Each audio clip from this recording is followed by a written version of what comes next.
دی ہنر کی بھیک ہنر ورا کہ جمال فن میرا کم نہ ہو. دی ہنر کی بھیک ہنر ورا کہ جمال فن میرا کم نہ ہو. میں تو آنسوؤں سے وضو کروں تیری نعت پھر بھی رقم نہ ہو.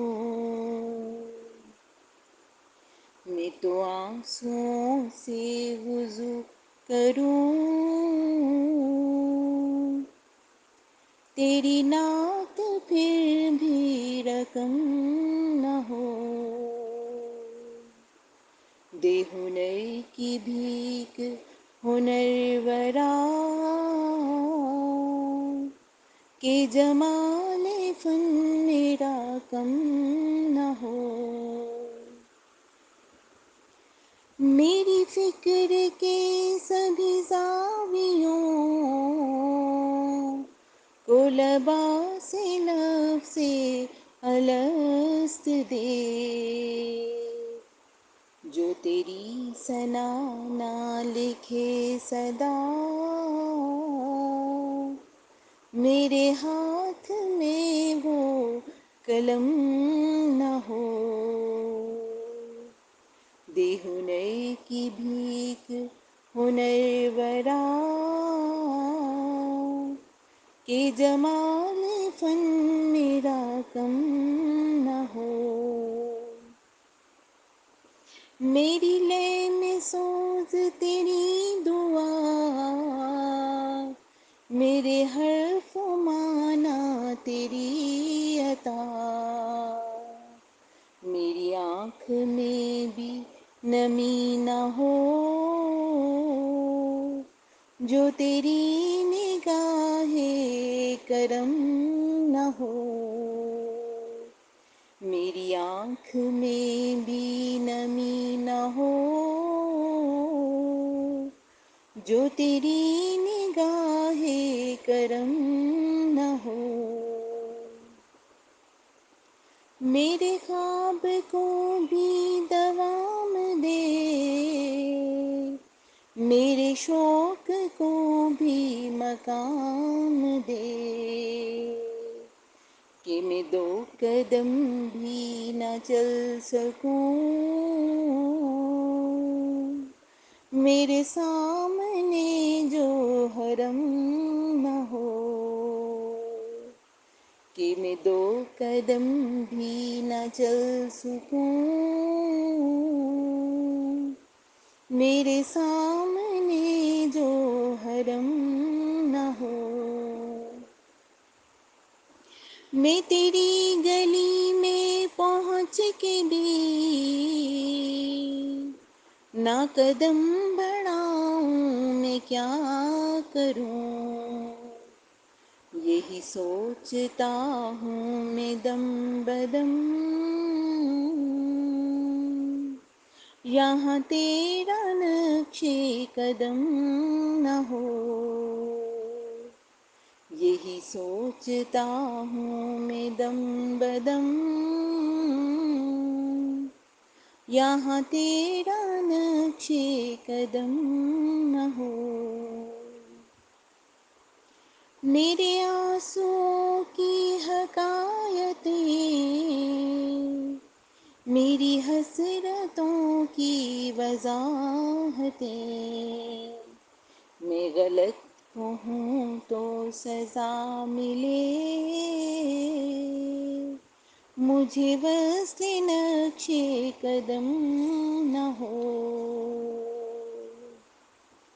میری عافیت بھی اسی میں ہے میری عاقبت بھی اسی سے ہے. جو دیا ہے سوز نہا مجھے تو ہے التجا کہ یہ کم نہ ہو. دے ہنر کی بھیک ہنرورا کہ جمال فن میرا کم نہ ہو، میں تو آنسوؤں سے وضو کروں، تیری نعت پھر بھی رقم نہ ہو۔ الصلاة والسلام على سید المرسلین والحمد للہ رب العالمین۔ الحمد للہ الحمد للہ الحمد للہ نحمده ونستعینه ونستغفره ونؤمن به ونتوکل علیہ ونعوذ باللہ من شرور انفسنا ومن سیئات اعمالنا ونشهد ان لا الہ الا اللہ وحدہ لا شریک لہ ونشهد ان سیدنا و مولانا محمد عبدہ ورسولہ۔ بسم اللہ الرحمن الرحیم۔ الحمدللہ، آج ہمارے فہم تصوف کورس کے لیول 2 کا آغاز ہوا جا رہا ہے۔ میں دعا کرتی ہوں اللہ تعالیٰ اس آواز کو ہر اس خاتون تک پہنچا دے جو اللہ تک پہنچنا چاہتی ہے، جو اپنے گھر میں بیٹھی ہے، اس کے پاس کوئی رستہ نہیں ہے کہ وہ اپنے رب کو کیسے پہچانے۔ وہ اپنے دل کے اندر اپنے رب کی محبت کو محسوس کرتی ہے، اللہ کی محبت اسے بے قرار کرتی ہے اور وہ اپنے رب کو پانا چاہتی ہے، اپنے رب سے ملن چاہتی ہے، لیکن اس کے پاس کوئی ذریعہ نہیں ہے۔ تو اے اللہ، میری یہ آواز اس تک پہنچا دے، آمین ثم آمین۔ آج ہمارا لیول 2 کا آغاز ہونے جا رہا ہے، اور جیسا کہ آپ کو ہم نے بتایا کہ جو لیول 1 جن لوگوں نے کیا ہے وہی لیول 2 کر سکیں گے، کیونکہ یہ ایک سٹیپ بائی سٹیپ چلنے کا کام ہے۔ جب تک آپ ایک سیڑھی پر پاؤں نہیں رکھیں گے، آپ اگلی سیڑھی پر نہیں پہنچ سکتے۔ یہ آپ کو سٹیپ بائی سٹیپ چلنا ہوتا ہے۔ اس چیز کو قطرہ قطرہ اپنے اندر ایبزارب کرنا پڑتا ہے، اس فہم کو، اس سمجھ کو جو ہمیں اللہ تعالیٰ کی کتاب اور نبی کریم صلی اللہ علیہ وآلہ وسلم کی احادیث سے ملی۔ یہ فہم و فراست، یہ دین حکمت، اس کو ایبزارب کرنے کے لیے ہمیں بہت صبر کے ساتھ اپنا سفر جو ہے وہ طے کرنا ہوتا ہے، اور ہر سٹیپ سے ہمیں گزرنا ہے۔ اس لیے جو خواتین نئی آئی ہیں اور جو یہ چاہتی ہیں کہ وہ فہم تصوف کورس لیول 2 کو جوائن کریں لیول 1 جوائن کیے بنا، ایسا ممکن نہیں ہے۔ ان کو پہلے لیول 1 کو جوائن کرنا پڑے گا، اور جو ہماری لسنرز ہیں جنہوں نے ہمیں باقاعدہ جوائن نہیں کیا لیکن چینل پر ہمیں سن رہی ہیں، ان سے بھی میری ریکویسٹ ہے کہ آپ لوگ پہلے بھلے آپ لوگ اس لیکچر کو سنیں، آپ لوگ ہمیں سنتی رہیں، لیکن پہلے لیول 1 کے سارے لیکچر جو ہیں وہ آپ ایک ترتیب سے سننا شروع کریں، تاکہ ایک سٹیپ بائی سٹیپ آپ آگے بڑھ سکیں، ٹھیک ہے؟ تو آج کا جو ہمارا موضوع ہے، آج کا جو عنوان ہے ہمارا، وہ ہے راہ سلوک میں خطرات۔ جب ایک شخص اللہ تعالیٰ کو پانے کی راہ پہ چلتا ہے، اس تلاش میں نکلتا ہے، تو اس کو اس راہ میں کیا کیا خطرات درپیش آتے ہیں؟ کیونکہ جب بہت سارا مال ہمارے پاس آنے لگتا ہے تو شیطان جو ہے جیسے ایک چور آرام سے نہیں بیٹھتا. ہمارے ارد گرد بہت سارے چور ڈاکو ہوتے ہیں نا، تو وہ دیکھتے رہتے ہیں کہ کس کے گھر میں کتنا مال آ رہا ہے. تو جو مال جو ہے وہ بڑھتا جاتا ہے تو ہم اپنے گھر کی دیواریں بلند کرتے جاتے ہیں، تو ہم اپنا سیفٹی کا سسٹم جو ہے وہ اس کو بڑھاتے جاتے ہیں. اسی وجہ سے میں نے آپ لوگوں سے کہا تھا، اپنی نوری سسٹر سے کہا تھا کہ آپ لوگ جو نوری اذکار میں نے آپ لوگوں کو بتائے ہیں، شیاطین سے پناہ کی جو دعائیں نبی کریم صلی اللہ علیہ وسلم نے بتائی ہیں، ان کو آپ لازمی اپنی روٹین کا حصہ بنا لیں. یہ تا حیات کا وائٹامن ہے جو ہم نے لینا ہے. اور اس چیز کو سمجھ لیں کہ ایک مسلمان جو ہے اس کے ساتھ ہر لمحہ حفاظت الہیہ کا ایک سرکل ہوتا ہے، وہ اللہ کی پناہ میں ہوتا ہے، اللہ کی حفاظت میں ہوتا ہے. اس شیطانی دنیا میں اللہ نے مومن کی حفاظت کا بڑا اسٹرانگ انتظام کیا ہے. اور اس جو ہمارا حفاظتی اورا ہے، اس کو مینٹین رکھنے کے لیے ہمیں اپنی جو روحانی کیفیات ہیں انہیں مینٹین رکھنا بے حد ضروری ہوتا ہے. روحانی کیفیات ہماری مینٹین رکھنے کے لیے اللہ نے 5 وقت کی نماز ہم پہ فرض کی.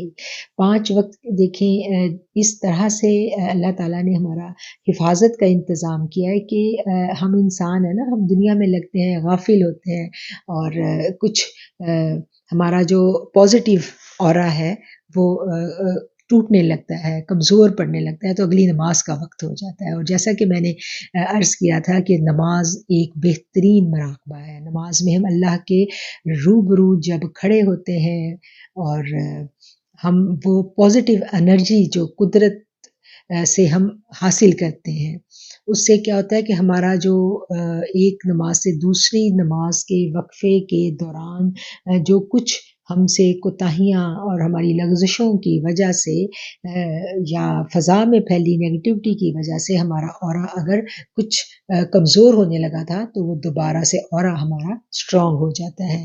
اور یہ بھی ہم نے سیکھا تھا کہ نماز کو ہم نے صحیح معنوں میں ادا کرنا ہے. پہلے میں نے آپ کو یہ ٹپ دی تھی کہ اگر آپ پانچوں کی پانچوں نمازیں بہت زیادہ یکسوئی کے ساتھ نہیں ادا کر پا رہی اپنی کچھ ذمہ داریوں کی وجہ سے، مصروفیات کی وجہ سے، تو ایک نماز ضرور ایسی رکھیں کہ جس کو آپ دل بھر کے ٹائم دیں.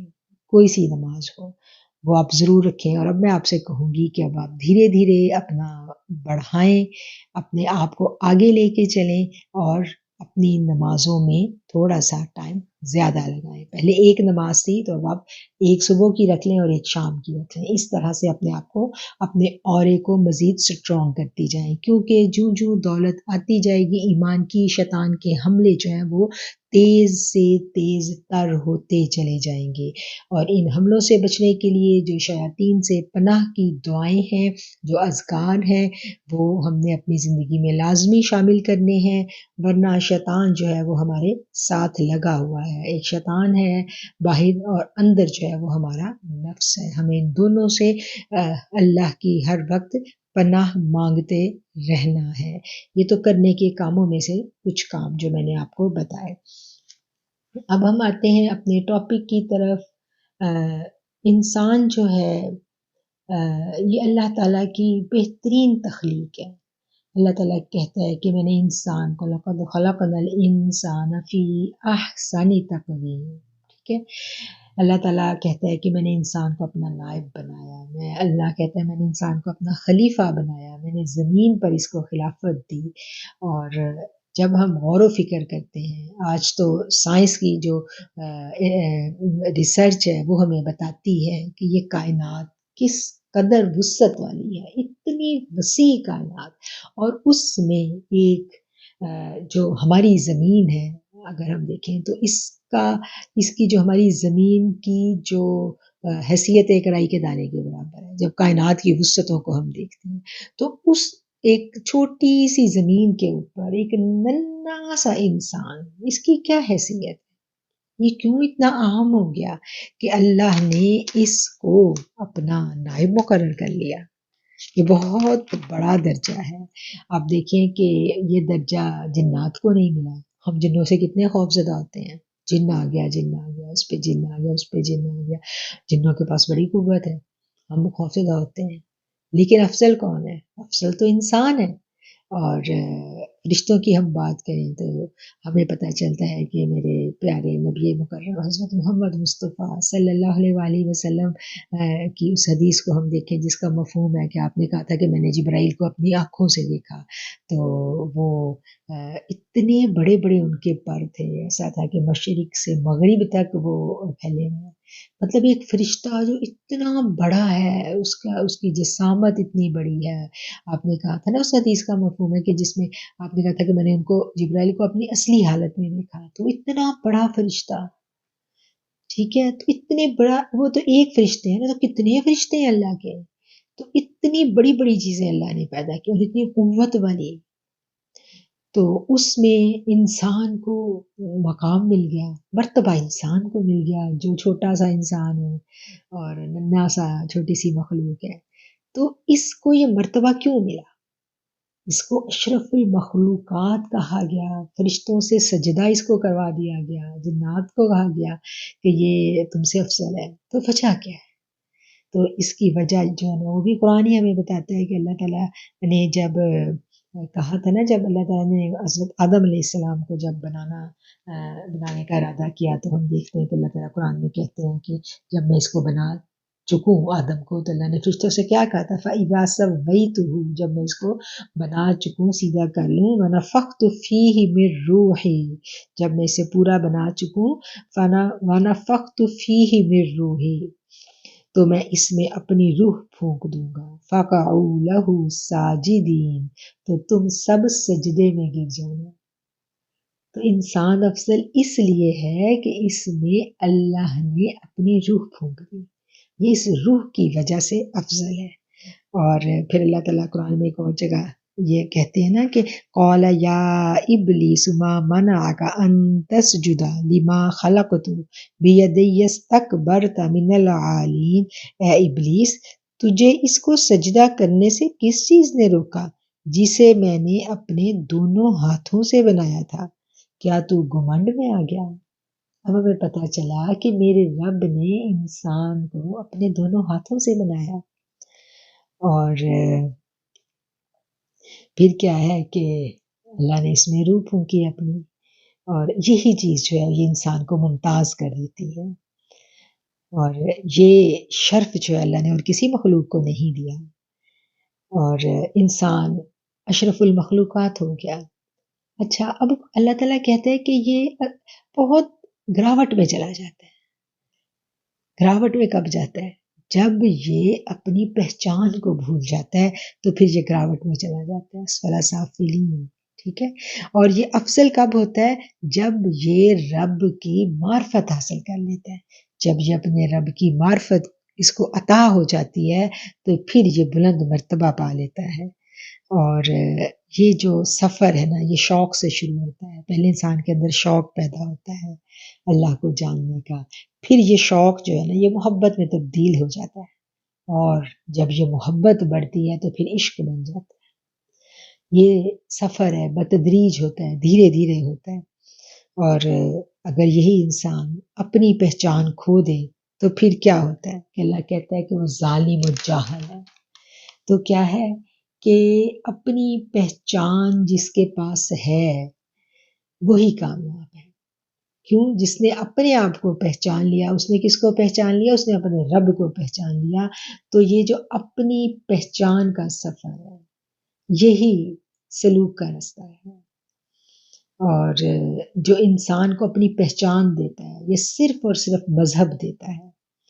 علم دین جو ہے یہی اپنے رب کی پہچان کے لیے ہوتا ہے، اور علوم عصری یہ جو دنیاوی تعلیمات ہیں یہ مادے کی پہچان کے لیے ہیں، ٹھیک ہے۔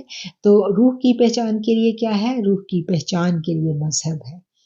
علم دین کے حصول کے لیے جب ہم آگہی کے دروازے پر پہنچتے ہیں تو یہاں بھی دو رستے دکھائی دیتے ہیں، یعنی جب ہم دین تک آتے ہیں تو یہاں بھی کیا ہوتا ہے؟ دو رستے ہیں، ایک رستہ کیا ہے؟ ظاہری، اور دوسرا رستہ ہے باطنی۔ ظاہری میں بہت چمک دمک ہے. جب ہم ظاہری دینی علوم سیکھنے جاتے ہیں، کسی مدرسے میں ہم ایڈمیشن لیتے ہیں، تو پھر ہم کیا کرتے ہیں کہ ہم مختلف لیول کرتے ہیں، جیسے فقہ کا لیول، پورے کا پورا ہم کورس کرتے ہیں اسلامیات کا، اور کیا کہنا چاہیے، اس کے بعد پھر ہمیں ڈگری ملتی ہے، مفتی کی ڈگری، عالمہ کی ڈگری، عالم دین کی ڈگری. تو اب کیا ہے کہ اب ہمیں سند مل گئی. جب سند مل جاتی ہے تو پھر ہم مطمئن ہو جاتے ہیں کہ میں نے یہ سند حاصل کر لی، اب میں ایک سند یافتہ عالم دین ہوں. اور نفس ہمیں کیا کہتا ہے؟ نفس کہتا ہے کہ سفر ختم ہو گیا، اب مطمئن ہو جاؤ، تم نے سارا دین سیکھ لیا، تم نے سارا قرآن پڑھ لیا، فقہ پڑھ لیا، پوری اسلامیات پڑھ لی، تو ڈگری بھی تمہارے پاس ہے، اب تم تو ہدایت یافتہ ہو، تمہارا مقصود تمہیں مل چکا ہے. اور جو علم دین ہم نے حاصل کیا تھا، اس کا مقصد ہمیں مکمل طور پر ہم نے حاصل کر لیا. اب کیا ہے کہ اب ہم اتنے سال مدرسہ کی تعلیم حاصل کرنے کے بعد، دینی تعلیم ہم حاصل کرنے کے بعد، ہمارے پاس بڑا نالج آ جاتا ہے، ہم بڑی اچھی گفتگو کر سکتے ہیں. ہمارے سامنے تو کوئی بات نہیں کر سکتا، ہم تو اس کو چپ کرا دیں گے. ہمارے پاس اپنے مسلک کی ہر حدیث کا علم ہے، ہمارے پاس ہر بات کا جواب ہے، ہر بات کا توڑ ہے. اب ہمارے آگے کوئی کھڑا نہیں ہو سکتا. ہم بہت اچھے مقرر بھی بن گئے، بڑا اچھا بیان کرنے لگ جاتے ہیں، اور نفس ہمیں مستقل جو ہے نا وہ ہماری پشت پناہی کر رہا ہے، ہمیں تھپکیاں دے رہا ہے کہ تم تو بہت بڑی عالم دین ہو، تم تو بڑی اچھی لکھاری بن گئی ہو، واہ تم تو بڑی اچھی مقررہ ہو، تم تو تقریر بہت اچھی کرتی ہو، تم تو بیان بڑا اچھا دیتی ہو. تو کیا ہے کہ اب جو ہم نے سیکھا تھا، اب ہمارے اندر ایک نفس جو ہے نا وہ پلنا شروع ہو گیا ہے. شیطان اپنا کام کر رہا ہے اور اندر سے نفس اپنا کام کر رہا ہے. ٹھیک ہے، اب ہمیں جو ہے نا ہمارا نفس یہ سمجھاتا ہے، اور شیطان ہمارے لیے راہیں بڑی بڑی ہمیں دکھاتا ہے کیا کہ اب ہمیں دین کا کام کرنا چاہیے. اب دین کا علم تو آ گیا ہے، تو اب ہمیں دین کا کام کرنا چاہیے. اب دین کا کام کرنے کے لیے کیا ہے، پرانے زمانے میں تو یہ تھا کہ مدرسہ بنایا جاتا تھا، خانقاہ بنائی جاتی تھی. تو آج کیا ہے کہ جی آج ہم یوٹیوب چینل بناتے ہیں، ہم فیس بک پیج بناتے ہیں، ہم فالوورز اکٹھے کرتے ہیں. اب جو جو ہمارے فالوورز بڑھتے جاتے ہیں، ہمارا نفس پھولتا جاتا ہے، ہم خوش ہوتے جاتے ہیں کہ میرے تو بہت سارے فالوورز ہیں، دنیا میں لوگ مجھے سن رہے ہیں، واہ لوگ مجھ سے مسئلے پوچھ رہے ہیں، میں تو بہت بڑی عالمہ بن گئی ہوں. تو یہ چیز جو ہے نا اب ہمارے اندر پیدا ہونا شروع ہو جاتی ہے. اب ہمیں ہمارا نفس کیا سمجھاتا ہے کہ میں نے کام تو بہت کر لیا، میرا چینل بھی بن گیا، میرے بہت سارے فالوورز بھی ہو گئے، اور لوگوں کی زندگیاں میرے بیانات سے بدلنے بھی لگ گئی ہیں، میں تو بڑی تبدیلی لانے کا باعث بن گئی ہوں، اور اللہ تو مجھ سے بہت راضی ہو گیا ہے.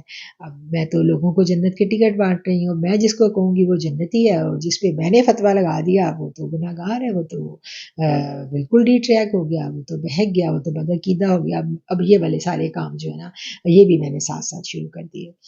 اب کیا ہے کہ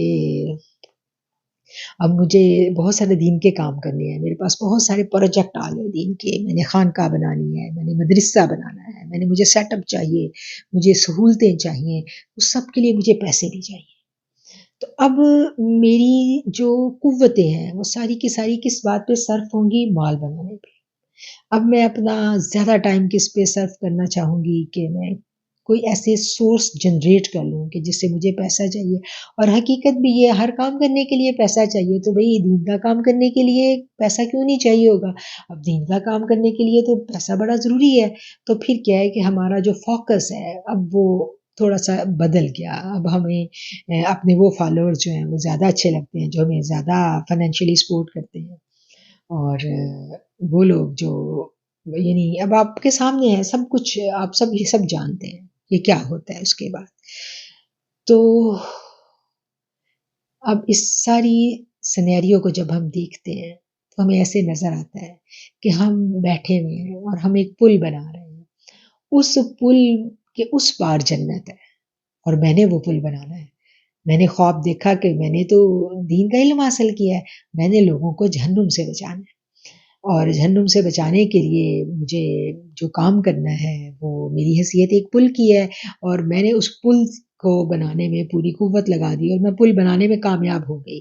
جب میں پل بنانے میں کامیاب ہو گئی تو اس پل سے اب جو گزرے گا وہ تو ٹک جنت میں چلا جائے گا۔ اب میں لوگوں کو جنت میں بھیجنے کا سبب بن گئی۔ تو یہ بات بہت زیادہ دل کو سکون دیتی ہے۔ آپ کا جو احساس تفاخر ہے وہ آپ کو اتنی مسرت دیتا ہے، آپ اتنے خوش ہو جاتے ہو کہ واہ، میں نے تو زندگی کا مقصود حاصل کر لیا، میرا تو رب بھی میرے سے خوش ہے، میرا تو نبی کریم صلی اللہ علیہ وسلم بھی یقیناً مجھ سے بہت خوش ہوں گے، اور میں اپنے آپ میں بہت خوش ہوں۔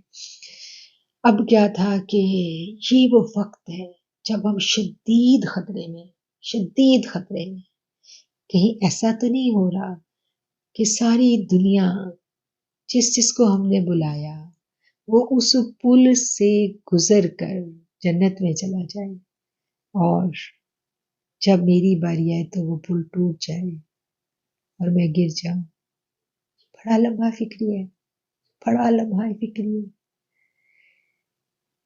اس جو پل ہے نا، یہ پل بنا دینا، لوگوں کو گزار دینا، اس تک آ جانا بھی آسان ہے، لیکن اپنے آپ کو بچانا، اپنے نفس سے، دنیا کی واہ واہ سے اور ان سب چیزوں سے اپنے آپ کو بچانا، یہ بہت مشکل کام ہے، اور یہ وہ وقت ہے، یہ وہ لمحہ فکریہ ہے، یہ وہ سب سے بڑا خطرہ ہے جس میں ہمیں بہت زیادہ کانشیس رہنا ہے، اور ہم اسی صورت میں اس خطرے سے بچ سکیں گے اگر ہم اس خطرے سے آگاہ ہوں گے۔ اگر ہمیں آگاہی ہے ہی نہیں اس خطرے کی تو پھر ہم نہیں بچ سکتے، پھر ہم اس پل کے ٹوٹنے سے گرے ہی گرے۔ یہ جو علم حاصل کیا جاتا ہے نا، دین کا علم، تو دین کا حاصل کیا گیا علم جب ہم دنیا بنانے کے لیے استعمال کرنا شروع کر دیتے ہیں تو یہ ایک اتنا سینسٹیو معاملہ ہو جاتا ہے، اتنا ایک باریک سے بال پہ جیسے آپ چل رہے ہیں، یہ اس طرح پلسرات کی مانند ہے۔ اس فرق کو ڈیفرینشیٹ کرنا اور اس فرق کو سمجھنا، علم جو ہے نا یہ شعور دیتا ہے انسان کو، یہ طاقت بھی دیتا ہے، یہ آپ کو بہت قوت دے دیتا ہے، اور آپ کے پاس ایک، آپ کے ہاتھ میں سمجھیں کہ ایک دو دھاری تلوار ہوتی ہے، اس دو دھاری تلوار سے ہو سکتا ہے کہ آپ اپنے آپ کو ہی نقصان پہنچا لیں، اور ہو سکتا ہے کہ اس دو دھاری تلوار سے آپ بہت سارے دشمنوں کو ختم کر کے بہت ساری مخلوق کا بھلا کرتے ہیں۔ یہ بڑا لمحہ فکری ہوتا ہے، اور یہ ایک ایسی جد و جہد ہے جو آخری سانس تک چلنی ہے، اور بظاہر سب کچھ بڑا ٹھیک چل رہا ہوتا ہے، لیکن اس سب صورتحال میں جو سالک ہوتا ہے نا وہ بڑے خطرے میں چلا جاتا ہے، اور لوگوں کو دعوت تبلیغ کرنا، لوگوں کو اللہ سکھانا، لوگوں کو اللہ سے جوڑ دینا، یہ اس رستے کی منزلیں ہیں جو دھیرے دھیرے ہم طے کرتے چلے جاتے ہیں۔ جب ہم دین سیکھتے ہیں، چاہے وہ شرعی علوم کا ہو یا باطنی علوم کا، روشنی تو آتی ہے، چراغ تو روشن ہوتا ہے، جب چراغ روشن ہوتا ہے اندھیرے تو چھٹتے ہیں، جب اندھیرے چھٹیں گے تو بہت سارے اپنے اندھیرے لیے لوگ آپ کے ارد گرد آئیں گے، آپ ان کی بھی اصلاح کریں گے، اللہ آپ کو سبب بنا دے گا ان کی اصلاح کرنے کا۔ لیکن اس سارے سفر میں جو کرنے کا کام ہے وہ کیا ہے؟ وہ یہ ہے کہ قرآن کا یہ قانون جو ہے یہ ہمارے سامنے رہے۔ کون سا قانون؟ کہ اپنا تزکیہ، اپنا محاسبہ کرنا۔ اللہ نے کیا کہا؟ اللہ نے یہ نہیں کہا کہ جس نے بہت سارا علم حاصل کر لیا وہ کامیاب ہو گیا۔ قرآن کہتا ہے کہ قد افلح من زکاہا، وہ فلاح پا گیا جس نے اپنا تزکیہ کر لیا۔ اور تزکیہ جو ہے نا، یہ تزکیہ یہ کیا ہے، یہی ہم سیکھتے رہتے ہیں، اور یہی اہل معرفت ہمیں سکھاتے ہیں، اور یہ ایسی جد و جہد ہے، یہ ایسی اسٹرگل ہے جو جب شروع ہوتی ہے تو پھر اس میں آپ کی جو پوری حیات ہے وہ ایسے گزر جاتی ہے کہ آپ پبا پار ہوتے ہو۔ یہ نہیں ہے کہ دین کو سیکھ لیا، علم کو حاصل کر لیا تو اب ہماری محنت جو ہے وہ کوئی کم ہو جائے گی، ایسا قطعاً نہیں ہوگا۔ اگر ایسا ہوتا تو میرے آقا کریم، میرے نبی مکرم، میرے کملی والے آقا، اللہ ان کو کہتا یا ایہا المزمل قم اللیل الا قلیلا۔ اللہ نے قرآن میں کہا نا، وہ نبی جو سارا دن دین کے لیے مشقت اٹھا رہے ہیں، لہو لہان ہو رہے ہیں، قربانیاں، سیکریفائز نظر آ رہا ہے ہمیں ان کی زندگی میں، تو ان کو بھی میرا رب کیا کہہ رہا ہے؟ میرا رب کہہ رہا ہے یا ایہا المزمل قم اللیل الا قلیلا، کہ یہ ساری اسٹرگل کرنے کے بعد اب رات کو بھی اٹھ کے قیام کرو، رات کو بھی اٹھو اپنے رب کے پاس آ جاؤ، نصفہ او انقص منہ قلیلا۔ یہ جو شیطان کیلے کا چھلکا ڈالتا ہے نا ہمارے آگے، اس میں ایک بڑی اچھی سی ہمیں وہ ایک راہ دکھاتا ہے، وہ کہتا ہے تم نے تو دین کا علم سیکھ لیا، اب تم دوسروں کو بھی سکھا رہے ہو، تو اب تمہیں زیادہ محنت کی ضرورت نہیں ہے، بس تمہارا کام ہو گیا، اب تم منزل مقصود تم پا چکے ہو، اب تمہیں محنت کی ضرورت نہیں ہے، تمہیں اب ریاضت کیا کرنی ہے، تم نے کیا ریاضت کرنی، اتنے سال تم نے پڑھا سیکھا، اب کیا ریاضت۔ تو جب یہ بات شیطان دل میں ڈالے اور آپ کمفرٹیبل زون میں ہم جانا چاہیں تو سورہ مزمل کو یاد کر لیں، جس کا آغاز جو ہے کن الفاظ سے ہو رہا ہے کہ وہ پیٹھ جو سارا دن مشقت میں اسٹرگل میں گزر رہی ہے، سارا دن وہ پیٹھ بستر پہ نہیں لگی، اس نے آرام نہیں کیا، جب وہ آرام کرنے لیٹے میرے کریم آقا، جب وہ آرام کے لیے لیٹ جائے تو رب کیا کہہ رہا ہے، نصفہ او انقص منہ قلیلا۔ تو یہ بڑی ایک ضروری بات ہے کہ رات کی تنہائی میں قیام اور رات کی تنہائی میں غور و فکر کرنا، رات کی تنہائی میں اللہ کو یاد کرنا، یہ ایک سالک کے لیے بہت اہمیت کا حامل ہے۔ اور پھر اللہ کیا کہتا ہے کہ اپنے نفس کا محاسبہ کرتے رہنا۔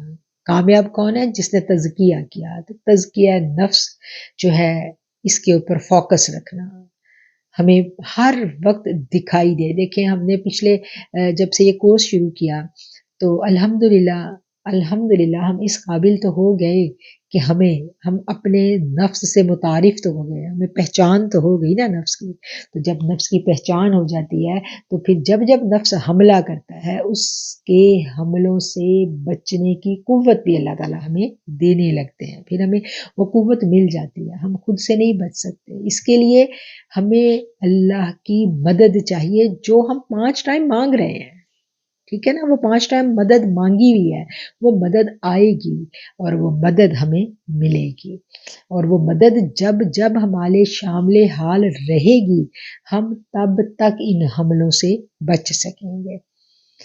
پھر کیا ہے کہ بغیر ہدایت پائے ہم ہدایت دینے والوں میں تو نہیں کہیں شامل، خود تو بھی ہم کہیں پہنچے ہی نہیں، تو ہم آگے شروع ہو جائیں۔ اس چیز کو بھی ہم نے چیک میں رکھنا ہے کہ ہم جو کام کرنا شروع ہو گئے ہیں، کر رہے ہیں، ہم خود کہاں کھڑے ہیں۔ علم جو ہے نا، علم حاصل کرنے کے بعد ہمیں یہ کہیں بھی دلیل نہیں ہے کہ ہم نے پورا کا پورا قرآن بھی ترجمے سے پڑھ لیا، حدیث کو بھی پڑھ لیا، سارا کچھ جان لیا، اور اس کے بعد بھی کیا ہم ہدایت یافتہ ہیں؟ ایسا نہیں۔ اگر علم کا حصول ہدایت یافتہ ہونے کی دلیل ہوتا تو قرآن یہ نہ کہتا۔ قرآن نے کیا کہا ہے؟ وَيَهْدِي مَن تَشَاءُ، کہ من تشاء، کہ میں ہدایت دیتا ہوں اس کو جس کو میں چاہتا ہوں۔ وَيَهْدِي مَن تَشَاءُ، اللہ کہہ رہا ہے کہ میں اسی کو ہدایت دوں گا جس کو میں چاہوں گا۔ تو اس سے ہمیں کیا پتہ چلا کہ ہدایت اسی کا مقدر ہے جس کو میرے رب نے چاہا. ہدایت اس پہ نہیں ہے کہ میں نے یہ کورس کر لیا، وہ کورس کر لیا، میں نے یہ پڑھ لیا، وہ ڈگری لے لی، وہ سند لے لی اور میں ہدایت یافتہ ہو گیا. یہ نہیں ہے، یہ سند نہیں ہے. سارا کچھ کرنا ہے لیکن توکل اللہ پہ ہے، نگاہیں اس کی طرف ہیں.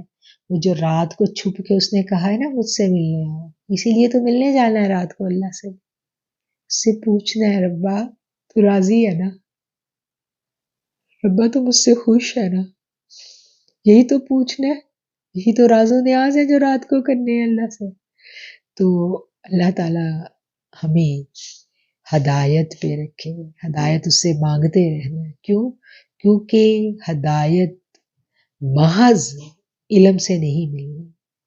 بات کو سمجھ لیں، ہدایت محض علم سے نہیں ملنی. علم دین حاصل کر کے محض دورہ قرآن اور کورسز کرنے کے بعد یہ سند نہیں ہے کہ ہم ہدایت یافتہ ہیں. کیوں؟ کیونکہ قرآن نے کہہ دیا وَيَهْدِي مَن تَشَاءُ، میں ہدایت اسی کو دوں گا جس کو میں چاہوں گا. تو تعلق باللہ قائم ہونا ضروری ہے. اللہ کے ساتھ قلبی تعلق جو ہے وہ ہمارا قائم ہونا بے حد ضروری ہے. اور وہ قلبی تعلق جو ہے اللہ کے ساتھ قائم ہونے سے پہلے جب تک ہمارا تعلق رسول اللہ صلی اللہ علیہ وآلہ وسلم کے ساتھ راسخ نہیں ہو جائے گا، پختہ نہیں ہو جائے گا، ہم اللہ تک نہیں پہنچ سکتے. اور نبی کریم صلی اللہ علیہ وآلہ وسلم کی جو تعلیمات ہیں اس کی روشنی میں ہمیں کیا پتہ چلتا ہے کہ ہمیں ہدایت، آپ نے کیا کہا تھا کہ میں قرآن چھوڑے جا رہا ہوں اور اپنے اہل بیت چھوڑے جا رہا ہوں. میرے کو اللہ کے نیک بندے چاہیے جو ہمیں اللہ سے ملوائیں. کہا جاتا ہے نا کہ اللہ سے اللہ والے ہی ملواتے ہیں، تو ایسے لوگوں کا ہمیں ساتھ چاہیے ہوتا ہے. دیکھیے یہ جو استاد ہوتا ہے نا، دینی استاد، زندگی میں اس کی بڑی اہمیت ہوتی ہے. یہ دینی استاد جو ہے نا اس کی حیثیت ایک مالی کی سی ہوتی ہے. جیسے ایک مالی ہے نا، اس کو پتہ ہوتا ہے، وہ اپنے باغ کے ایک ایک پودے کو جانتا ہے. ایک اچھا مالی، ایک اچھا باغبان اپنے باغ کے ایک ایک پودے کو، پودے پہ کھلنے والی ایک ایک کونپل کو اور ہر ٹہنی پہ لگنے والے ایک ایک پھل کو جانتا ہے. اسی طرح جیسے وہ باغبان جانتا ہے نا، اسی طرح ایک استاد بھی اپنے تمام جو اس کے زیر تربیت اسٹوڈنٹس ہوتے ہیں وہ ان کی ضرورتوں سے اسے آگاہ ہونا چاہیے. کس کو کس وقت گوڈی کرنی ہے، کون سے پودے کو گوڈی کرنی ہے، کس پودے کو پانی دینا ہے، کس پودے کی کاٹ چھانٹ کرنی ہے، یہ اس استاد کو پتہ ہے. جیسے مالی کو پتہ ہے کہ اس نے کب کب اپنا کام کیسے کرنا ہے، بالکل اسی طرح ایک دین کے استاد کو پتہ ہے کہ اس نے اپنے کون سے اسٹوڈنٹ کو کس طرح سے لے کے چلنا ہے. اس لیے یہ بات سمجھنے کی ہے کہ آپ کے استاد کا بتایا ہوا کوئی بھی عمل جو اس نے اپنے ایک اسٹوڈنٹ کو بتایا وہ سب کے لیے نہیں ہوتا. اس چیز کو سمجھ لیں. استاد کے ساتھ جو آپ کا تعلق ہے اس کا جو پروٹوکول ہے وہ آپ کو پتہ ہونا چاہیے. ایک وقت میں استاد ایک شاگرد کو، اپنے ایک اسٹوڈنٹ کو ایک بات کہتا ہے، کوئی ایک سبق دیتا ہے، کوئی ایک وظیفہ بتاتا ہے، کچھ پڑھنے کو بتاتا ہے. تو اب یہ نہیں ہے کہ وہ سبھی اس کو پڑھنے لگ جائیں گے، ایسا نہیں ہے. جس کی جو ضرورت ہے استاد سمجھتا ہے، اس کو استاد کو پتہ ہے. جیسے مالی کو پتہ ہے نا کہ اس پودے کو ابھی کھاد چاہیے تو مالی اس کو کھاد ڈالے گا، دوسرے کو کھاد ڈالے گا تو وہ گل جائے گا. جیسے مالی کو پتہ ہے کہ اس کی گوڈی کرنی ہے، تو بالکل اسی طرح ہر اسٹوڈنٹ کی انڈیویژول جو تربیت ہے وہ استاد انڈیویژولی کر رہا ہوتا ہے. کس کے کام کو کیسے چیک کرنا ہے، کس کو کہاں پر استاد نے کیسے ڈیل کرنا ہے، یہ استاد کو پتا ہے. آپ یہ نہیں کہہ سکتے کہ آپ نے اس کی اس بات پر یہ جواب دیا اور میں نے یہ بات کی تو آپ نے اس کو ایسے کیا. اسٹوڈنٹ یہ نہیں کہہ سکتا کیونکہ اس کو پتہ ہی نہیں ہے، وہ حقیقت حال سے آگاہ نہیں ہوتا. وہ حقیقت حال جو اللہ استاد پر آشکار کرتا ہے. تو یہ ایک بہت سینسٹیو سا معاملہ ہوتا ہے اور اس معاملے کو آپ لوگوں نے سمجھنا ہے اور انڈیویجولی ہر بندہ اس چیز کو سمجھے گا. ٹھیک ہے. اور بات ہم کر رہے تھے، ہم اپنے ٹاپک پہ آتے ہیں کہ یہدی من تشاء، کہ اللہ تعالیٰ ہدایت اسی کو دیتا ہے جس کو چاہتا ہے. پھر کیا ہے کہ علم جو ہے، یہ علم صرف اور صرف علم کے حصول کے بعد معرفت جو ہے وہ ہمیں مل سکتی ہے، تو ایسا نہیں ہے. معرفت علم میں ہی پنہا ہے، بالکل اسی طرح جیسے دودھ کے اندر مکھن، دودھ میں مکھن ہے لیکن نظر نہیں آ رہا، اس کو ایک پورے کے پورے پروسیس سے جب گزارا جائے گا تو پھر وہ نظر آئے گا. بالکل اسی طرح معرفت علم میں ہی پنہا ہے، لیکن ایسا نہیں ہے کہ علم ہم نے حاصل کر لیا تو ہم نے معرفت پا لی. جب تک کہ تربیت کے ایک پورے سسٹم سے، ایک پورے مرحلے سے ہم نہیں گزریں گے، ایک ایک سٹیپ سیڑھی کا ہم نہیں چلیں گے، ہم اس تک نہیں پہنچ سکتے. ایسا ممکن ہی نہیں ہے کہ ہم ایک فلور سے دوسرے فلور پر پہنچ جائیں. ٹھیک ہے. اور سیڑھی ہے، سٹیپ بائی سٹیپ ہے، وقت لگتا ہے، محنت اور صبر کے ساتھ آپ کو یہ سفر کرنا پڑتا ہے. اور حکمت جو ہے، حکمت کیا ہے؟ حکمت معرفت ہے. معرفت تزکیہ کے بغیر ممکن نہیں. یہ باتیں ہمیں سمجھنی ہے. علم حکمت دیتا ہے، یہ بھی ہمیں جاننا ہے. یہ ایسی باتیں ہیں کہ جن کو سمجھنے کے لیے ہمیں ٹائم لگانا پڑتا ہے، بیٹھ کے سوچنا پڑتا ہے، سمجھنا پڑتا ہے، اور پھر اس کے ساتھ ساتھ اپنے اندر اترنا پڑتا ہے. دیکھیے ایک انڈا ہے نا، انڈا ہمیں مل گیا، بڑا خوبصورت انڈا ہے، چمکتا صاف ستھرا انڈا ہے. اس کو ہم ایک مرغی کے نیچے رکھتے ہیں. تو مجھے بتائیں کہ اگر وہ انڈا اندر سے گندا ہے تو وہ آپ بتائیں بچہ نکال سکتا ہے؟ اس انڈے سے بچہ نہیں نکلے گا. آپ کہیں گے یہ مرغی ٹھیک نہیں ہے، چلو جی میرا انڈا تو بالکل ٹھیک ہے، میں اس کو دوسری مرغی کے نیچے رکھتا ہوں. تو آپ جب دوسری مرغی کے نیچے رکھیں گے، 100 مرغیاں بھی بدل لیں گے نا، تو جو اندر سے گندا انڈا ہے نا، اس سے بچہ نہیں نکلنا. بالکل اسی طرح جتنا بھی علم حاصل کر لیں، اگر دل میں نفاق موجود ہے تو پھر معرفت کا نور اس دل سے نہیں پھوٹے گا. اگر ہم یہ چاہتے ہیں کہ معرفت کا نور ہمارے دل سے پھوٹ پڑے اور ہم اس نور کو حاصل کر لیں، تو اس کے لیے اندرونی صفائی بڑی ضروری ہے، باطن کی صفائی. اور جب باطن کی صفائی کا عمل شروع ہوتا ہے تو اس کے لیے پھر بڑی محنت درکار ہوتی ہے. پھر اس کے لیے آپ کو کوئی رہنما، کوئی استاد چاہیے ہوتا ہے جس کی آپ زیر تربیت رہ کے یہ اگلا سفر طے کرتے ہیں.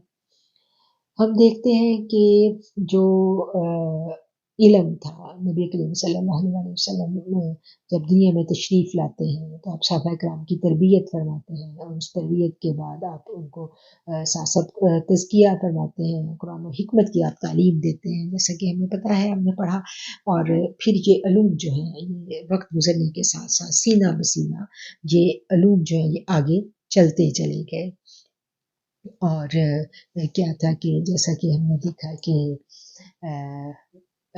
جو پیچھے ہم نے پڑھا تھا کہ پہلے جو حضرت علی رضی اللہ تعالیٰ عنہ جو تھے، ان کے خلفۂ راشدین کا جو دور ہے، ہم دیکھتے ہیں کہ ظاہری علوم، باطنی علوم سب تھے.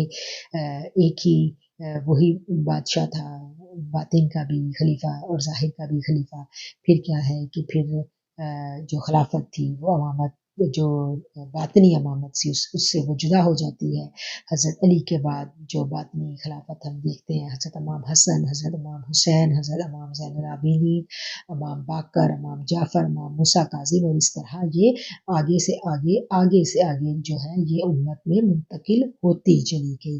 علوم نے باقاعدہ جو ہے نا یہ دینی جو علوم تھے انہوں نے باقاعدہ سند کا درجہ جو ہے وہ اختیار کر لیا، اور ایک حصہ جو ہے وہ احادیث، فقہ اور شرعی علوم جو تھے ان کی طرف چلا گیا، اور ایک گروہ جو تھا وہ محبت اور تصوف جو ہے انہوں نے یہ راہ اپنائی۔ ایک نے علم لے لیا اور دوسرے نے حکمت۔ معرفت جو ہے یہ حکمت ہے، اور اللہ کہتے ہیں کہ جس کو میں نے حکمت عطا کی اس کو خیر کثیر عطا کی۔ تو مطلب یہ سب کچھ پیرالل چل رہا تھا، لوگ شرعی علوم حاصل کرتے تھے، اس کے بعد پھر جو خانقاہی سسٹم تھا اس میں تربیت کے لیے بھیج دیتے تھے۔ اگر آپ لوگوں نے وہ یونس ایمرٹ جو ڈرامہ ہے، آپ لوگوں نے جنہوں نے دیکھا ہے وہ اس چیز کو بہت اچھا سا سمجھ سکتے ہیں، اور جنہوں نے نہیں دیکھا ان کو میں ایڈوائز کروں گی کہ آپ لوگ وہ ڈرامہ ضرور دیکھیں۔ اس میں اسی چیز کو انہوں نے بہت اچھا بیان کیا ہے، بہت اچھا سا سمجھایا ہوا ہے۔ تو آپ لوگ جنہوں نے نہیں دیکھا وہ اس ڈرامے کو ضرور دیکھیں۔ تو کیا ہے کہ جو ایک طرف شرعی علوم حاصل کرنے کے بعد پھر خانقاہی سسٹم میں آ جایا جاتا تھا، اور خانقاہ میں پھر جو ہے وہ علماء کرام کی جنہوں نے شرعی علوم حاصل کیے تھے ان کی تربیت کی جاتی تھی۔ دعوت دونوں ہی دیتے تھے، دونوں نے دعوت کی راہ اختیار کی، ایک نے قلم، علم اور تقریر کا رستہ اپنایا، اور ایک نے کردار سازی اور محبت کا کام، دونوں دین کا ہی کر رہے تھے، اور دونوں میں کوئی اختلاف نہیں تھا۔ پھر ایک وقت ایسا آیا ہماری ہسٹری میں کہ یہ دونوں آمنے سامنے ہو گئے، اہل قلم نے اہل محبت کو رد کر دیا، اور جس کی ہم دیکھتے ہیں جب ہم اپنی ہسٹری کو دیکھتے ہیں تو ملا علی قاری اور امام ابن تیمیہ جو ہیں یہ ہمیں نظر آتا ہے کہ ایک دوسرے کے آمنے سامنے آ گئے تھے، حالانکہ جھگڑا کچھ بھی نہیں تھا۔ در حقیقت کوئی بھی صوفی جو ہے وہ شریعت کے خلاف نہیں ہوتا، اور وہ شریعت کے خلاف چل ہی نہیں سکتا۔ بات پھر وہی دودھ اور مکھن کی آ گئی کہ جب دودھ ہی نہیں ہوگا تو مکھن حاصل کیا ہی نہیں جا سکتا۔ اسی طرح صوفیزم میں باطنی علوم میں جب تک شریعت نہیں ہوگی آگے بڑھا نہیں جا سکتا، بلکہ شریعت کے بغیر تو یہ سفر ممکن ہی نہیں ہے۔ جیسے دودھ کے بغیر اگر کوئی کہے کہ میں دودھ کے بغیر دیسی گھی یا مکھن پیدا کر سکتا ہوں تو یہ ممکن نہیں ہے، بالکل اسی طرح وہ اگر آئے گا بھی تو وہ پھر فارمی آئے گا نا، خالص تو نہیں آئے گا۔ جو خالص ہے وہ آپ اس کے لیے دودھ چاہیے ہی چاہیے، اور اس چیز کو اگر ہم سمجھیں تو شریعت کے بغیر معرفت ممکن نہیں ہے، مطلب جھگڑا کہیں بھی نہیں ہے، آمنے سامنے دونوں کے آنے کا کوئی جواز ہی نہیں ہے، سمجھ کی بات ہے۔ اس کو دیکھیں تو یہ بالکل جو سورہ کہف میں ہم پڑھتے ہیں نا، حضرت موسیٰ اور خضر علیہ السلام کا جو آپس میں ہمیں وہ مکالمہ ملتا ہے، جو واقعہ جب ہم پڑھتے ہیں سورہ کہف میں، تو اس میں ہمیں کیا سمجھ آتی ہے؟ بتائیں جھگڑا کیا تھا؟ کوئی جھگڑا نہیں تھا۔ تو بالکل یہ حضرت موسیٰ اور حضرت خضر کے واقعے کو ہم سمجھ لیں تو ہمیں ساری بات سمجھ میں آ جائے گی۔ تو انسان جو ہے یہ ان جھگڑوں میں پڑ کے الجھ کے کچھ بھی نہیں اس کو ملتا، جو متلاشی ہوتا ہے حق کا، اس کو حق کی جو ضیاء ہے، جو حق کی روشنی ہے وہ اس کو پہچان لیتا ہے، وہ جھگڑوں میں نہیں پڑتا۔ صوفیہ کبھی جھگڑوں میں نہیں پڑتے، صوفی اپنی راہ لیتا ہے، کیونکہ اس کو پتہ ہے کہ اس کا سفر بہت طویل ہے، اور اس کو پتہ ہے کہ جو روشنی وہ دیکھ چکا ہے، جس روشنی کو اس نے پا لیا ہے، وہ روشنی اب وہ کھونے کو تیار نہیں ہے۔ جس کو مل گئی وہ روشنی، وہ نکل گیا، وہ دیوانہ ہو گیا، پھر وہ اپنی راہ پہ چل پڑتا ہے۔ انسان اللہ کو علم کے بغیر نہیں پہچان سکتا، لیکن خطا کہاں ہوتی ہے؟ غلطی اس وقت ہوتی ہے کہ جب علم تو ہم حاصل کر لیتے ہیں لیکن معرفت علم کی نہیں حاصل ہوتی، اور یہی بات جو ہے یہ ہم نے کوشش کی ہے کہ ہم اس کورس میں سمجھ سکیں اور سمجھا سکیں۔ اللہ تعالیٰ ہمیں ہمت دے، ہمیں توفیق دے کہ ہم اس چیز کو اچھا سا سمجھیں اور سمجھانے میں کامیاب بھی ہوں، اپنی پہچان کو سمجھے بنا، یعنی اپنے آپ کو سمجھے بنا جو ہے نا وہ ہم اپنے رب تک نہیں پہنچ سکتے. اور یہی جو من کی پہچان ہے جو صوفیہ کرواتے ہیں، یعنی جو رب سے ملن کی راہ ہے نا وہ راہ اپنے اندر سے ہی شروع ہوتی ہے اور اپنے اندر اتر کر ہی ہم نے آگے جانا ہوتا ہے. اور یہی صوفیزم کی تعلیمات ہوتی ہیں اور یہی ہمیں لے کے چلتی ہیں تعلیمات آگے. اور انبیاء کا ہم دیکھتے ہیں کہ انبیاء علیہ السلام کے جو حقیقی جو وارث ہوتے ہیں، جو معرفت انبیاء رکھتے ہیں، جن کے دل ان سے جڑے ہوئے ہوتے ہیں، اور یہ صوفیہ کرام ہی ہیں کہ جن کے قلوب جو ہیں وہ جڑ جاتے ہیں.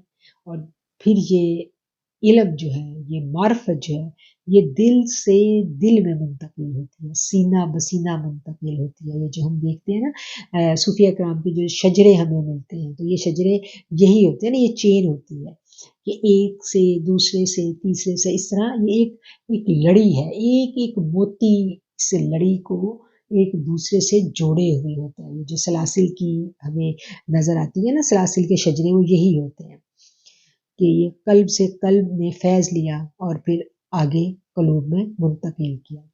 ہم قرآن کو دیکھتے ہیں کہ قرآن ایسی کتاب ہے کہ جو سیدھی ہمارے دل پہ اثر کرتی ہے. اور قرآن تو دل میں اترتا ہے لیکن دماغ میں قرآن کا علم اترتا ہے اور پھر ہم اس کی آیتوں کو پکڑ کے اگر دل میں تقویٰ نہیں ہے تو ہم کیا کرتے ہیں، ہم پھر ڈی ٹریک ہو جاتے ہیں. اور یہ بڑا خطرناک ہوتا ہے کہ اللہ تعالیٰ ہم سب کو اپنی پناہ میں رکھے. قلب میں جب یہ اترتا ہے تو قلوب جو ہے یہ محبت سے جڑ جاتے ہیں، دلوں میں نرمی آ جاتی ہے. پھر کیا، پھر آنکھیں بہنے لگ جاتی ہیں، دلوں سے سختی ختم ہو جاتی ہے. اور یہی دل جو ہے نا جڑتے جڑتے پھر نبی کریم تک یہ لڑی جو ہے صلی اللہ علیہ وسلم ان تک یہ پہنچ جاتی ہے. اور یہ آسان کام نہیں ہے. اللہ کہتا ہے مجاہدہ کرو تاکہ تم فلاح پاؤ. تو یہ جو کامیابی پانی ہے نا یہ ایسے ہی نہیں مل جائے گی کہ ہم نے ایک گھنٹے کا لیکچر اٹینڈ کیا اور اس کے بعد ایک اسائنمنٹ کر لی اور بس مل گئی ہمیں کامیابی اور ہم فلاح پا گئے. مجاہدے کا لفظ آیا ہے، جد و جہد. جد و جہد کیا ہے؟ آپ دیکھیے جد و جہد کیا ہے. ایک چٹان ہے سیدھی اور اس کے اوپر آپ نے چڑھنا ہے. ایک تنگ رستہ ہے پہاڑی پگڈنڈی، اس پہ آپ نے چڑھنا ہے تو آپ چڑھ سکیں گے، آرام سے دوڑ سکیں گے. جیسے میں نے پہلے بھی مثال دی تھی نا کہ شرعی علوم کیا ہے کہ کھلی شاہراہ ہے، بھاگو دوڑو آرام سے. لیکن طریقت ایسا نہیں ہے. اس کے لیے جد و جہد چاہیے، اس کے لیے مجاہدہ چاہیے، اس کے لیے اسٹرگل چاہیے. مستقل پا پار آپ کو رہنا پڑتا ہے. ہر وقت سیلف چیک، ہر وقت سیلف چیک، سیلف انالیسس، آزمائشیں ہی آزمائشیں، آزمائشیں ہی آزمائشیں، امتحانات ہی امتحانات. اب پھر وہی بات جو میں نے پچھلی دفعہ بیان کی تھی کہ امتحان دونوں طرف ہیں. یہ نہیں ہے کہ جو ادھر ہے کہ اس کو امتحان ہے دوسرے کو نہیں. امتحان دونوں طرف ہے لیکن اس کا امتحان اور ہے. یہ اندر باہر کی جنگ ہے. باہر کا بھی امتحان ہے، اندر کا بھی ہے. اندر باہر آپ دیکھیں آپ لہو لہان ہو جاتے ہیں لیکن ان کا جو امتحان ہے وہ ایسا ہے کہ ان کو سمجھ ہی نہیں آتی اور وہ سر ٹکرا رہے ہیں. اور وہ اس خوش فہمی میں انسان ہوتا ہے کہ میں کسی نہ کسی طریقے سے یہ مسئلہ حل کر لوں گا اور پھر میری زندگی جنت بن جائے گی. یہ شیطان نے ان کے عمل ان کو آراستہ کر دکھائے. یہ وہ والی بات آ جاتی ہے کہ انسان سوچتا ہے یہ مسئلہ ہے نا، یہ مسئلہ حل ہو جائے تو بس پھر زندگی جنت ہے. تو زندگی جنت بننی نہیں ہے کیونکہ جنت اللہ نے اپنے پاس رکھی ہے، وہ کوئی اور جگہ ہے. یہاں امتحان ہی امتحان ہے، امتحان ہی امتحان ہے. اور جو قولی علم ہے یہ حاصل کرنا بے حد آسان ہے، زبان سے اقرار کر لینا بھی آسان ہے، لیکن فعلی علم بہت مشکل ہے. عمل میں علم کو اتارنا یہ آسان کام نہیں ہے. اس کو جب ہم سمجھتے ہیں، بلیو کریں کہ جب ہم اس راہ پہ چلتے ہیں، اس کو جب ہم سمجھتے ہیں تو تب ہمیں پتہ چلتا ہے یہ کتنا مشکل راستہ ہے. اور یہ راستہ جو ہے یہ محبتوں کا راستہ ہے. یہ محبت کے بنا یہ راستہ طے نہیں ہوتا. جیسے میں نے کہ بتایا کہ اس میں قافلے کی شکل میں چلنا پڑتا ہے، مل کے چلنا پڑتا ہے. اس قافلے کا کوئی نہ کوئی رہنما ہمیں چوز کرنا پڑتا ہے اور پھر اس رہنما سے اگر ہم فیض چاہتے ہیں تو ہمیں اس پہ بھروسہ کرنا پڑتا ہے. محبت کے رستے میں اعتراض نہیں ہوتا. اعتراض جو ہے نا یہ محبت کی کینچی ہے.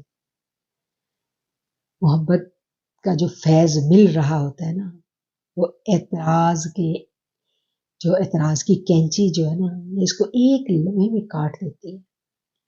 اس کی مثال جو ہے ہم دیکھیں گے کہ ہمیں وہ تاریخ کا وہ واقعہ دیتا ہے کہ جب ایک غزوہ کے بعد نبی کریم صلی اللہ علیہ وسلم مال غنیمت تقسیم کر رہے ہیں آپ تو کچھ لوگوں نے اعتراض کیا کہ نبی کریم صلی اللہ علیہ وسلم نے نعوذ باللہ انصاف نہیں کیا.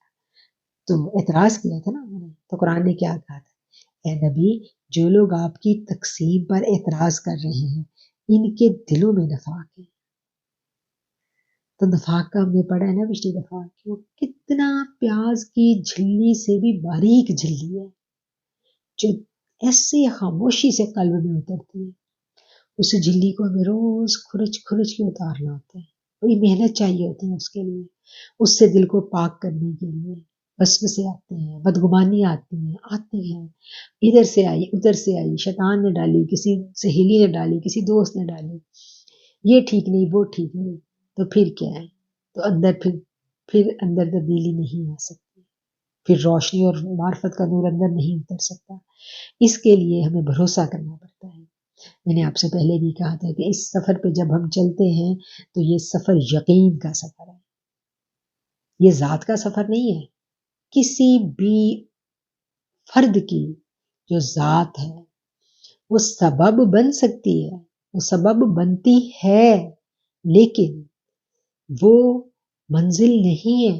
استاد منزل نہیں ہوتا, استاد سبب ہوتا ہے جس کے ذریعے آپ نے پہنچنا ہے. استاد تو پل بناتا ہے اور آپ نے اس پل میں سے گزر کے آگے پہنچنا ہے. استاد بیچارہ تو خود ہر وقت خطرے میں ہوتا ہے کہ ایسا نہ ہو کہ میں ساری اپنی جو میں نے پل بنایا ہے ساری مخلوق کو اکٹھا کر کے میں اس پل تک لے کے آؤں, کہوں میں تمہیں جنت میں لے کے جاؤں. تو وہ تو بیچارہ اندر سے خود سہما پڑا ہوتا ہے کہ ایسا نہ ہو کہ میری ساری مخلوق, میرے سارے اسٹوڈنٹ جو ہیں وہ پل سے بھاگے میں گزار دوں, اور جب میری باری آئے تو میرے دل کی کوئی ایسی کجی مجھے لے ڈوبے اور میں اس پل پہ چڑھوں اور یہ پل ٹوٹ جائے. وہ بیچارہ تو خود خطرے میں ہوتا ہے, اور جو خود خطرے میں ہے اس سے ہم کیا توقع کریں, اس پہ ہم کیا بار ڈالیں. ہمیں تو اس کے لیے دعا کرنی ہے. ہمیں اپنے استادوں کے لیے دعا کرنی سکھائی جاتی ہے کہ ہم اپنے استادوں کے لیے دعا کرتے رہیں, اللہ میرے استادوں کو استقامت دینا, وہ ہم پہ احسان کر رہے ہیں, اللہ تو ان پہ احسان کرنا, وہ ہمارا سبب بن رہے ہیں. مولا تو ہمارے استادوں کا سبب بننا, تو ہمارے استادوں کی خیر کرنا. ہمیں سکھایا جاتا ہے نا. صوفیہ کرام آپ دیکھیں اپنا شجرہ پڑھتے ہیں اور اپنے استادوں کے لیے کتنی پیاری دعائیں مانگتے ہیں.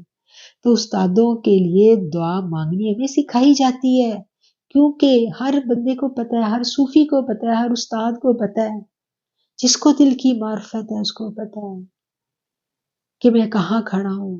میرا رب بہت بڑا ہے اور میرے اندر کیا ہے. دیکھ لیں وقت کا خلیفہ سیدنا عمر رضی اللہ تعالیٰ عنہ کیسے آدھی رات کو حضرت حذیفہ بن یمانہ کے گھر چلے گئے تھے. ہم نے پچھلے لیکچر میں یہ پڑھا تھا نا. تو جب اپنی پہچان ہو جاتی ہے نا تو پھر جب اندر روشنی ہو جائے تو اندر کی چھوٹی سی ذرے برابر گرد جو ہے وہ بھی بہت بڑی دکھائی دیتی ہے. اور ڈیفینیٹلی ہر فرد خطرے میں, کوئی نہیں ہے بخشا ہوا. کسی کو ہم وہ صحابہ بدر ہی تھے جن کو بخشش کی ٹکٹ ملی تھی.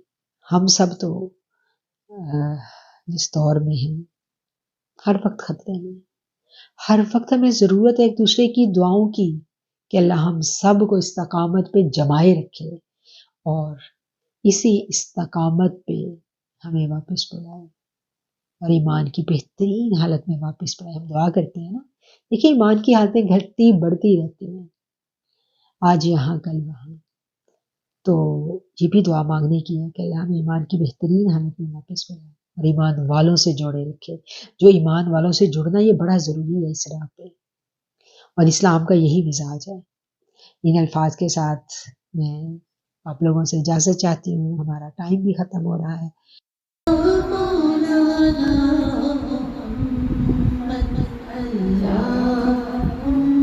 صل على سيدنا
سید